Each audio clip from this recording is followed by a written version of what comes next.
So again, welcome everybody. It's nice to practice together. After, especially some of us, right, practicing on our own for these years during the pandemic, it's nice to come together. So thank you. As well as thank you to the people on the other side of that camera, or on YouTube also. Quite something, right, how kind of IMC has really grown. So tonight I'd like to talk a little bit more, or continue on this series that I'm doing about the 7 factors of awakening. You wouldn't be surprised if I said there are 7 factors. And I'm going to talk about number 6. So I've done the first 5. And so the 7 factors of awakening are mindfulness, investigation, energy, joy, tranquility. Tonight I'm going to talk about Samadhi, and the next one after this is equanimity. So I'm using this Pali word Samadhi. I'll spend some time this evening unpacking that and what does it mean, and maybe why I'm not using an English word that's often used. One reason is I like the sound of this word, Samadhi. It kind of has that feeling, Samadhi. It's kind of like this soft, spacious, maybe expansive experience. So the 7 factors of awakening, they have these kind of like energizing factors, and we have tranquilizing factors, and then mindfulness, which is in between. So Samadhi is part of the tranquilizing. It's with tranquility, Samadhi, and equanimity. With investigation, energy, and joy being a little bit more energetic. So that gives a little clue about what Samadhi means. For now, I'm going to use this definition. It's when the mind and body feel unified, settled, and steady, and there's a sense of well-being. Unified, settled, steady, with a sense of well-being. And this sense of well-being sometimes can be really powerful, or it can be really subtle. And I'll talk about this a little bit. But one thing before I talk about maybe a little bit more of a description of how it is or how we might cultivate it, I'll talk a little bit about why should we bother? Why should we even, be concerned with, think about, practice with, learn about, whatever it might be, this idea of Samadhi. And we might say that Samadhi prepares the mind. It creates the conditions, it helps prepares the mind for some letting go, and for some deep letting go.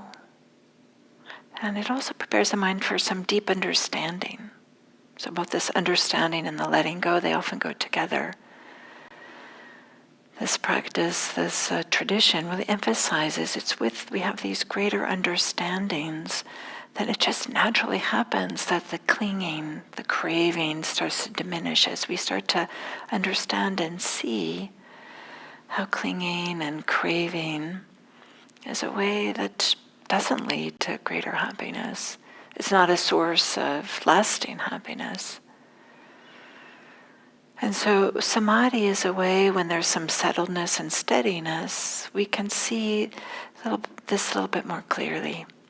In exactly the same way in which if there were a telescope and we wanted to see something that maybe it's not so clear, not so obvious up in the sky, it's really helpful to stick this telescope on a tripod. So we might think of Samadhi as this type of tripod that enables to see things that we wouldn't be able to see otherwise. And one of the first insights that we have with our mindfulness practice is, oh my gosh, my mind is out of control. I didn't realize how much my mind is like scattered and distracted and does everything except what I want it to do. This is, I think all of us have this experience when we start a meditation practice, specifically a mindfulness practice. And so as the mind starts to get more and more still, as there a little bit more samadhi, then we start to see that, this what seemed like was just this out of control mind, this experience that's filled with thoughts and plans and ideas and fantasies, all these types of things.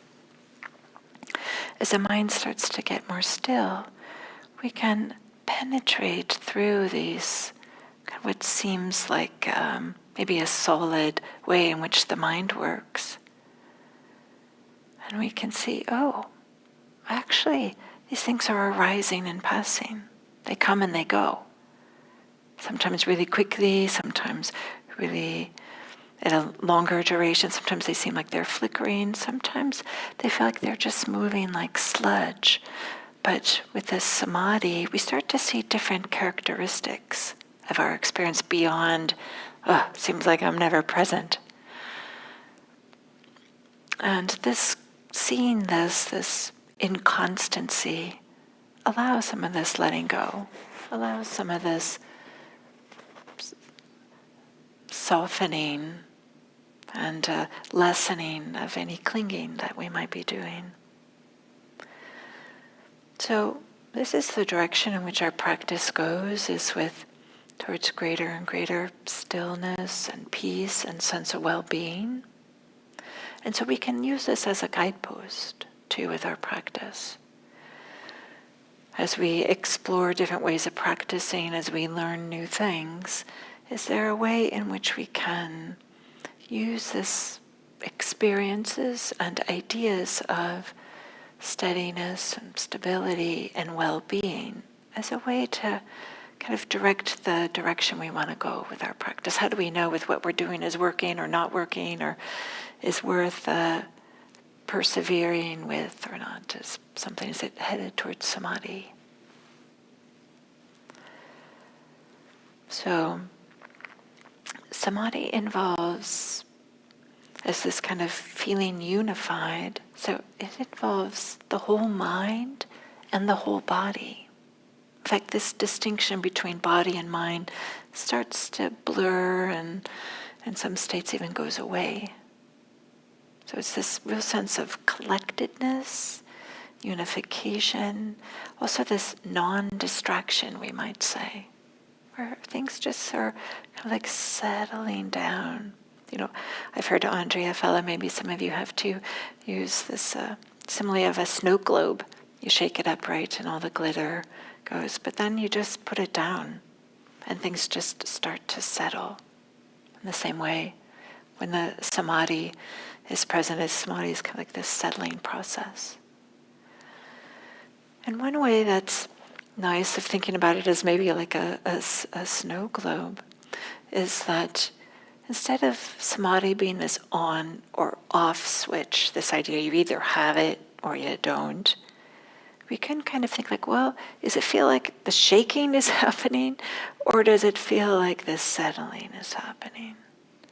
So it's more like this recognition that it's a spectrum, right? So samadhi is going towards calming, is going towards settling. It's not, is it there, yes or no? It's just one end of the spectrum of the amount of busyness and distraction we might have. So we might think of samadhi then as this sliding scale or a continuum of a spectrum, and we might, with our practice, gently encourage more of this sense of calmness. So when we sometimes hear this word, sometimes it gets translated as this word concentration. But I know certainly for me, for years at the first of my practice, I thought concentration was this real straining, bearing down, working really hard way to practice. And yeah, the mind gets settled a little bit more, but it's missing that well-being quality. when we do this, and it's missing this quality of ease. It's missing a quality of maybe it's rather than like stapling the mind onto the object, it has more of a sense of just being unified or I don't know. Samadhi is a nicer feeling than just bearing down and really trying to focus. So there's a few qualities that are within samadhi that I'd like to highlight, to talk about, to help us remember that it's not just this bearing down, forcing the mind to really get concentrated. So one thing I'll say is that there's this, some of the qualities that we find within samadhi when we're kind of like moving towards that end of the spectrum of a little of more collectedness and unification and well-being. Some of the qualities we'll find is this steadiness, as it starts to become a little bit more steadiness, supports investigation. So there's a little bit more investigation, or maybe investigation is not exactly the right word, but just as I said with a tripod, with a telescope, with the steadiness, we can see things differently. So as we're moving towards more and more samadhi, there's a seeing things a little bit differently than we might do with our regular everyday, in which we just go through our busyness. So there's this capacity to maybe look at what's happening, see it a little bit more deeply, to learn from what's happening in a way that's maybe in a relaxed, easy way for it to penetrate into our experience. So that's one quality that happens when there's samadhi, but also we can see that there's a certain refinement, we might use this word refinement or delicacy of the attention. Sometimes when we're doing mindfulness and where's like the object and the mind drifts away, of course the mind drifts away, this is what minds do, right? And there might be like, dang it, just this way in which there's this little bit of, forcefulness and trying to really stick back here. So when as the mind starts to calm down, there can be a little bit more like, oh, and maybe just with the subject, maybe just touching lightly, instead of, I use this word kind of like stapling on or forcefully on. There's this way in which it can be a little bit more gentle, a little bit more delicate. And this delicate, gentle awareness can see things that are more subtle. So I just talked about how investigation enables to see things that you couldn't normally see, but also we can see things more subtle. And as the objects are becoming more subtle, the quality of the mindfulness, or quality of the mind, maybe I'll say, it's also getting, I'll use this word, delicate, or maybe refined, or smooth, or something like this. And so this is a quality that's happening too, this softening, or maybe a little bit more subtle or delicate. So this is another quality of samadhi. But, maybe I should say before I move on, part of the really powerful parts of samadhi is that with this, as the objects are becoming more subtle and the awareness is becoming more delicate, that might be the right word, I'm not sure, maybe, I'm going this with my hands, kind of like refined. It's not quite as rough, like how sometimes there's material that feels rough and there's material that feels like silk or something like this. But that we're able to see more and more subtle ways in which we are clinging. More and more subtle ways in which there might be some aversion where we want things to be different, that we just might be so accustomed to that we don't notice. And then when we start to see, oh yeah, here's a little bit of clinging, here's a little bit of tightening here, I hadn't noticed. then there can be some letting go, which also supports some deepening of the samadhi and more freedom, more ease. So another quality that is present when there's some samadhi is this idea of malleability or flexibility or plasticity. So the mind is a little bit more flexible.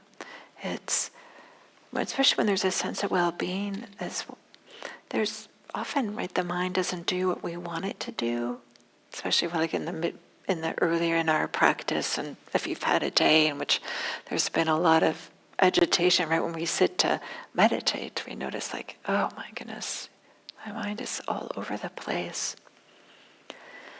But as we start to settle, then with samadhi, the mind becomes a little bit more malleable and agile and maybe able to approach things a little bit differently.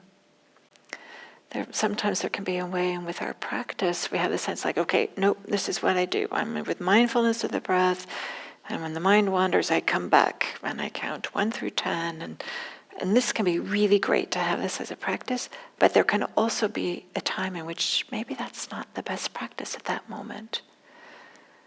Maybe it would be helpful to open up and do a little bit of loving kindness or some softness if we're really agitated with something that's some ill will is really prevalent with us, or maybe we're being really hard on ourselves and we're kind of like beating ourselves over the head with this kind of mindfulness. So this malleability is to be able to recognize what's needed here. What's the best way forward? And I'm going like this with my hands, kind of like in a soft, gentle way. Not in the way that we have to find the most pleasant experience and flip around, but in a way that's born out of care, sensitivity to what's going to support some settling. Like, what would be helpful here? Should I stay with the breath? Maybe I'll just pay attention a little bit more to the exhale. The exhale can be a way in which we can like calm. Or as I said, maybe we could do some loving kindness. Third way, maybe we could open up the awareness and have this sense of being receptive. So instead of bringing the awareness to an experience, we more kind of like open up and allow the experiences to arise. These are like subtle differences, but when there's samadhi, there can be this malleability and this agility to recognize what's needed without bouncing around too much. Trying to find just, the perfect experience.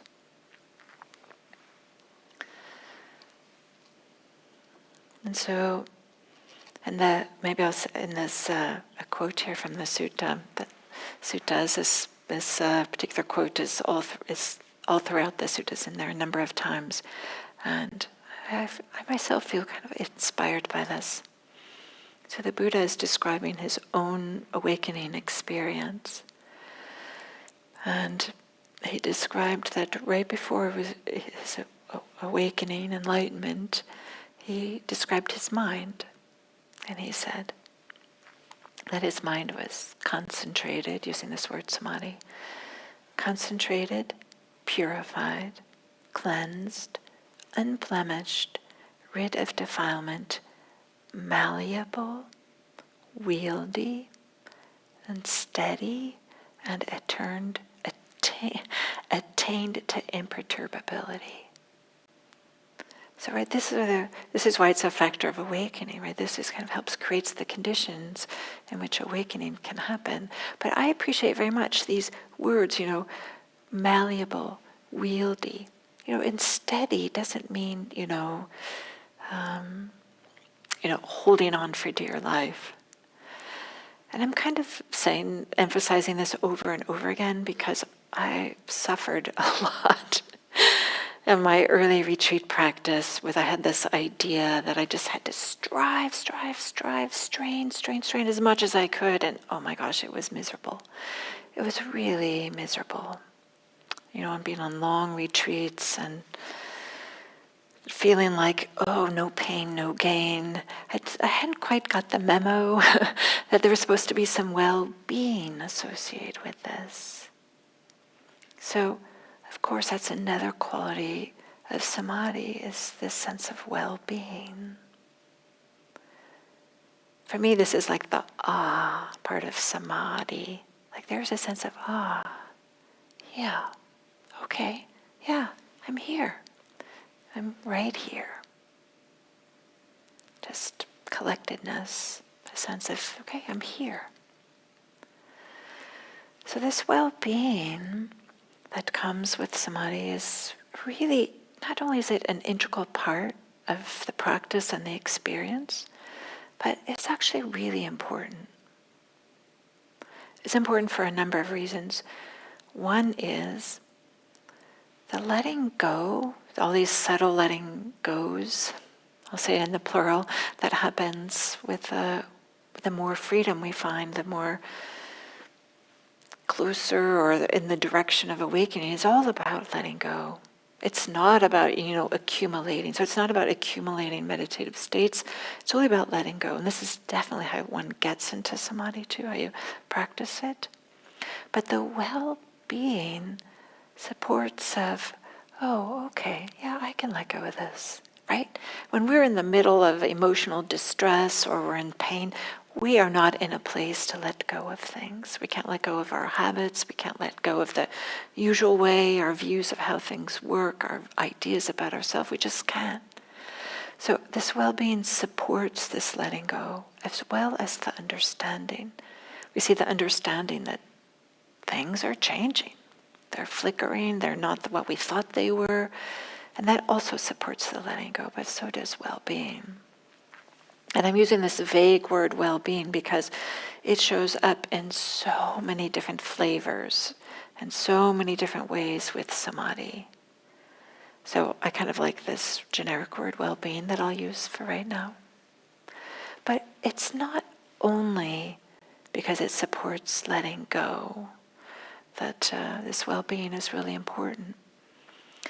If we have some of this experience in our meditative experiences and our meditation sessions of experiencing some sense of well-being, then this starts to, we might say, permeate our experience.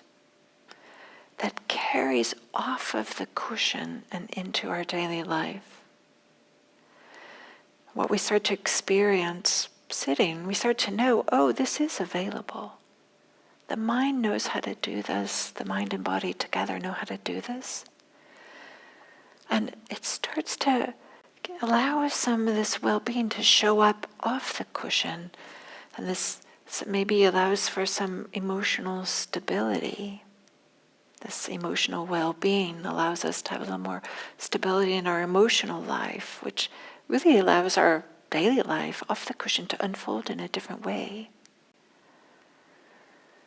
So this is kind of like dipping into this sense of well-being. This also helps us to no longer be pursuing sensual pleasures. I need one more dopamine hit. I just need that. For me, it's cookies, or maybe it's, the internet, or buying things, or gambling. I don't know what, all of us have things, right? If we start to have these experiences of well-being, then we start to realize, oh, yeah, these dopamine hits, they are actually inferior. They clearly are inferior to these sense of well-being in these meditative states. So these knowing that something better is possible, they start to lose their pull. They start to be less compelling when we're able to have some alternative experiences. And I would say it's often not until people have some meditative experiences of well-being that their relationships to pursuing pleasure really starts to shift. Right? I mean, human beings, this is part of our biology, is to pursue pleasure. So it's not until you experience deeper, more satisfying, more pervasive well-being, then our experiences to all of what happens in daily life can shift. So in some ways, maybe I'll just emphasize this one more time, that the well-being is just as important as kind of like the settling. So these two things are happening, the settling steadiness and the well-being. And the way that we cultivate Samadhi is we're cultivating both of these, both the well-being and the settledness. So to cultivate Samadhi, it does take patience. It does take consistent practice. It's not something that will happen right away for many people. Some people do have a propensity for kind of like a settling. Part of this is how we spend our daily lives. That if you are a preschool teacher and you're having to keep track of what all the kids are doing, oh no, Johnny, don't do this, Susie, don't do that, then, you're always trying to keep track, then if this is how you spend your days, then you're getting really good at being aware of many things at once. Or if you're an office manager or people are calling all the time, or customer service, these types of things. It's different than if you have, for example, a profession that's maybe as a scientist who's trying to look through a microscope for, you have to kind of really be focused and you don't have a lot of other sensory input, or mathematician or computer scientist or some of these things, right? So how we spend our days does have an impact, what our professions are, or if you're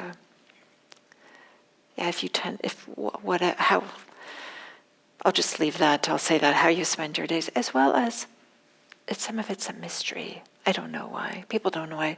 Some individuals, it's just a little bit easier than for other individuals. There's no telling why. But there's this way in which we can think about cultivating Samadhi as it's not all about bearing down, as focusing. I think I've made this point in so many different ways, right? But one way to think about it when we're cultivating this is that 50%, a good half of the practice is about relaxing and letting go, and kind of like tuning into the ease, whatever ease is available. Even if that ease is not your dominant experience, that might just be a little corner of your experience, but not being dismissive of that quiet sense of contentment, or a little bit of sense of when the mind starts to settle down. At least 50% of the practice is tuning into that. Seems like this should be straightforward, but right, human beings, we have this negativity bias. We want to just tune into everything that's wrong. So this turns out not to be necessarily so easy, to just stay with what feels comfortable, what feels okay, what feels good, what's pleasant, or even what's neutral. So 50% there. Another 25% maybe is just this attitude of receptivity. I'm going like this with my hands. It's kind of like an openness. This maybe has a quality of equanimity. So rather than going and trying to fix and make that be different and do this or something like this with our meditation, 25% of it is kind of just an openness. This can allow things to arise and pass away without our chasing them or trying to change them or some way. And then it's only 25% where is this effort to kind of stay focused or stay present on our experience. And often with concentration practice, very common to stay focused on the breath, the sensations of breathing, or the movement of the abdomen, or often the feeling right here above the upper lip. But also the there can be focus on loving kindness. Some of you know this loving kindness practice. There's a way in which the repetition, and that's kind of this warm-heartedness, really supports some samadhi. As well as a third way, there can be, rather than a particular object or loving kindness, a third way is maybe a little bit more open. But for an example, something might be just noticing the changing nature of whatever object is in our attention. So sound, but really the noticing of the sound arising and passing away and sensations in the body, but really the noticing is on how they're flickering a little bit. They're not completely constant. This third way is a little bit less common, but for some people works really well. So these are the three different ways in which we might use that 25%. That's focusing. So one thing that I want to say is really important. Maybe I don't know if it's the most important, it might be, is when we talk about samadhi, doing this practice, it's really important for us to pay attention to our relationship to this practice. Because if somebody says the word concentration, then two things often happen. And I've had this experience, but it wasn't in Rob Burbea, who was a fantastic Dharma teacher. He talked about this, and he's the one who kind of put words to this. This definitely is, I think, a lot of people's experience. Certainly was my experience. When we hear this word concentration, there's a way in this kind of, our sense of practice kind of shrinks, and it all becomes about measuring. Am I focused? Am I not focused? Dang it, that was a thought. Okay, I'm not focused. Okay, I'll stay here. So there's kind of this way in which they're like, here's the grind to get to samadhi. So this idea of measuring shows up. So I would say use this word samadhi with this emphasis on the awe. Samadhi, that's opening. And we're just moving along the spectrum towards steadying, calming, and more well-being. Because as soon as this measuring mind shows up, then there's kind of a collapsing, a strong sense of self. I'm not as concentrated as I used to be yesterday. I'm not as concentrated as that person sitting in front of me, or that person sitting over there, or whomever, right? All this chatter starts to come up, and that's not the direction we're going. So not only is there this measuring, but often if we have a sense of focus, we have to focus, then there's also this really subtle sense, maybe it's obvious, sense of aversion that arises.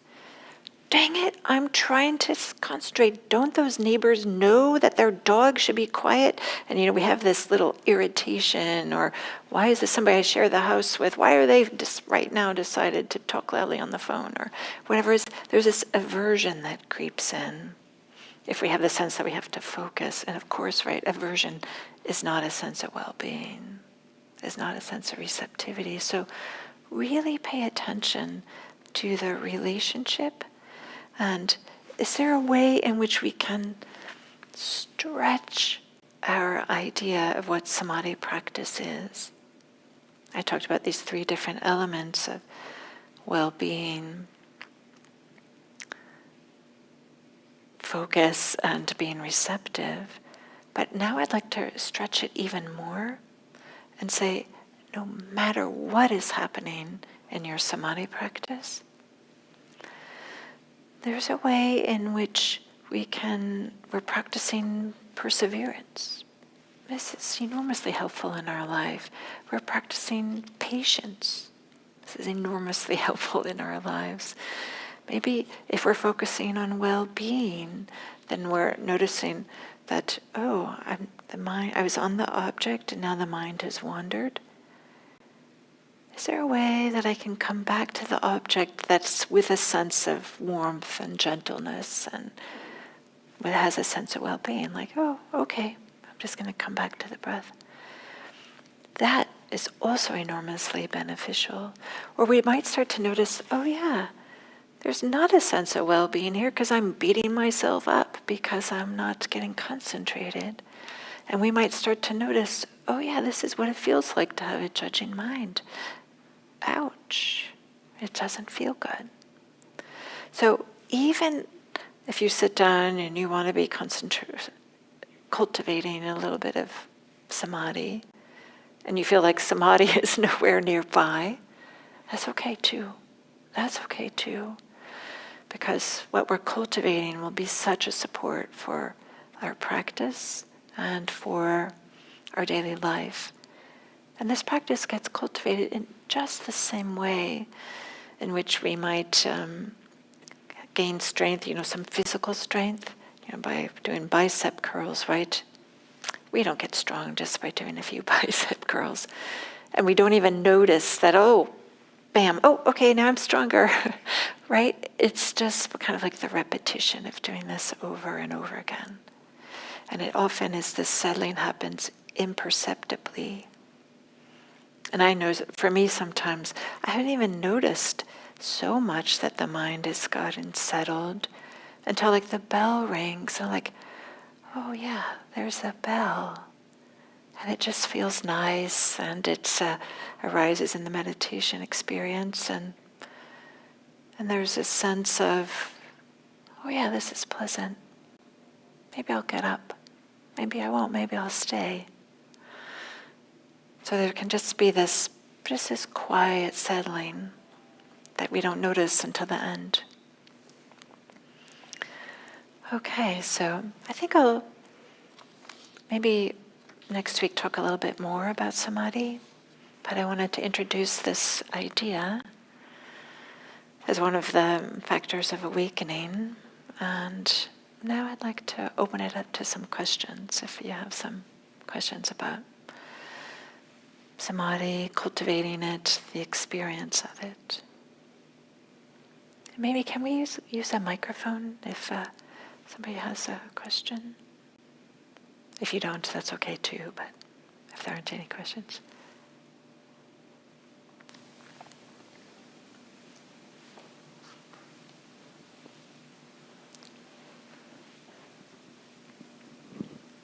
Good evening, Diana. I think if that's not turned on, we might have to turn up the volume here on the mixer. You can see she has the blue microphone. So if you look at the... Okay, is that... Yeah, yes. Good There we evening, go. Diana. Thank you. The practice today was very nice, although all the things you had mentioned with measuring and aversion and just comparison were all over the place. And Samari, I hope I'm saying that right, was nowhere near what I was just striving towards, and I was just like, oh, I'm waiting for the bell to ring. And I'm like, oh, no, that's not what I want. And so I just, how can I cultivate that loving kindness? I'm not supposed to say anything, am I? I know there's the whole, may you be at peace, safe, and etc. Yeah. So there's a way in which with mindfulness practice, we might have this idea of like, okay, we just have to be with whatever arises. But if you want to do a little bit of samadhi, there can be a little bit more intentional movement. And I would, there's a few things. One is, I'll start with, it's like maybe the posture. It really makes a difference, it turns out. If the posture, if the body has some alertness, it kind of allows the mind to have some alertness as well. So I'll just say that's one thing. The second thing is, I think one thing that's really impactful, maybe two things. One, if you had this thought, oh, I'm just waiting for the bell, it's not when I do.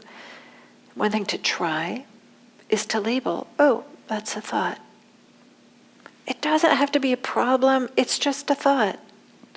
Our minds think, and then just come back to the anchor. Often the breath is the anchor. I don't know if it is for you, but so just to label it thought, and come back. And that kind of interrupts the momentum of the thinking, like, oh, I've been thinking, I don't want to be thinking. The last time I wasn't thinking as much, and I hope I don't think later, and the bell's going to ring. When is she going to ring the bell? What time is it? It's got to be this time, right? This is the mind, right? Our minds do this. So just this quiet note thought can maybe interrupt that momentum and come back. A second thing is, and this is not always easy, but it's something to pay attention to, is to notice the manner in which the mind comes back to the object. I use this expression, is it like a, dang it, get back here? And if you feel that, so what happens is we see this 100 times, we see this 1,000 times. Honestly, we see it many times, and then we're like, you know what? This just doesn't make sense anymore, and it starts to just be a little bit softer, a little bit softer.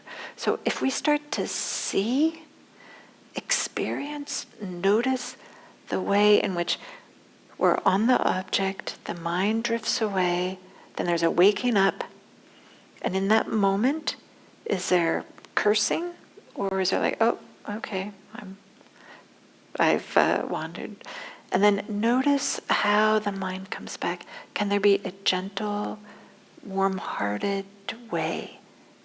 And this is subtle. This is very subtle, and it can be a really strong habit, very strong habit to want to, like I kind of was doing this, right? To just come back with this a little bit of like a jerking it back, a little bit of aversion. So don't beat yourself up if after you've seen it 10 times, 100 times, 1,000 times, 1,000, 10,000 times. It's something that just starts to shift. So this is where kind of the repetition of continuity of practice really comes in. Was that helpful? Very much. Thank you so much. You're welcome. You're welcome.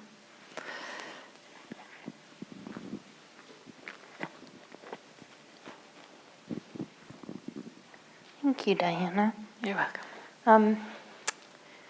I attended earlier this year a retreat on the aggregates.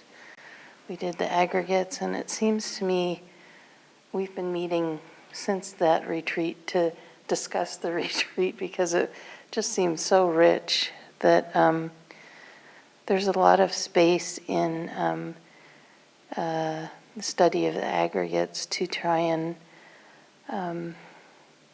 find different ways to samadhi, or samadhi sort of generically or more, I don't know, it occurs more easily when you're studying the aggregates. I wondered if you had any thoughts about that. Well, maybe I'll say this, that the aggregates are different aspects of our experience, let's say that, and they are a little bit more subtle.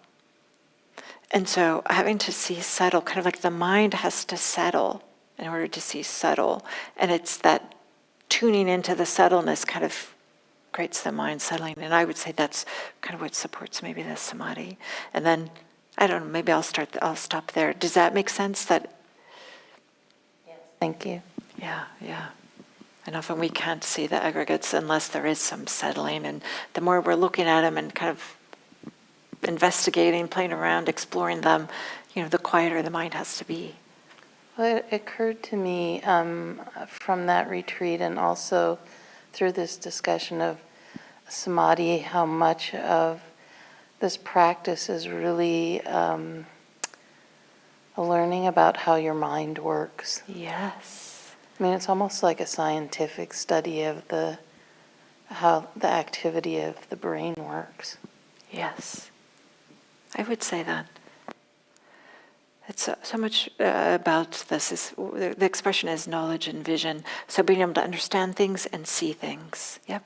That you don't see, right, without this practice. Yeah. Okay.